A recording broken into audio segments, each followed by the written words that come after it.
இருமல் மருந்து விவகாரம் தொடர்பாக அமலாக்கத்துறை சோதனை மேற்கொண்டு வருகிறது.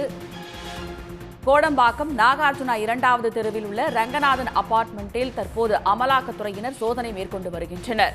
சென்னை, காஞ்சிபுரம் மாவட்டத்தில் ரங்கநாதன் தொடர்புடைய இடங்களில் அமலாக்கத்துறையினர் சோதனை மேற்கொண்டு வருகின்றனர்.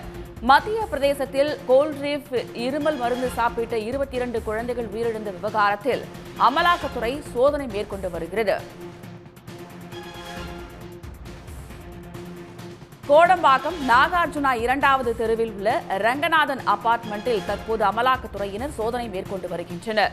சென்னை, காஞ்சிபுரம் மாவட்டத்தில் ரங்கநாதன் தொடர்புடைய இடங்களில் அமலாக்கத்துறையினர் சோதனை மேற்கொண்டு வருகின்றனர்.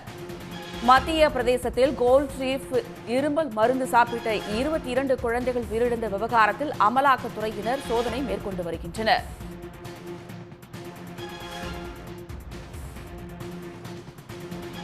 கோடம்பாக்கம் நாகார்ஜுனா 2வது தெருவில் உள்ள ரங்கநாதன் அபார்ட்மெண்டில் அமலாக்கத்துறையினர் சோதனை மேற்கொண்டு வருகின்றனர். சென்னை, காஞ்சிபுரம் மாவட்டத்தில் ரங்கநாதன் தொடர்புடைய இடங்களில் அமலாக்கத்துறையினர் சோதனை நடத்தி வருகின்றனர்.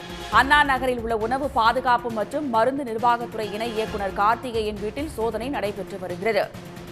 மத்திய பிரதேசத்தில் கோல்ட்ரீஃப் இருமல் மருந்து சாப்பிட்ட 22 குழந்தைகள் உயிரிழந்த விவகாரத்தில் தற்போது அமலாக்கத்துறையினர் சோதனை மேற்கொண்டு வருகின்றனர்.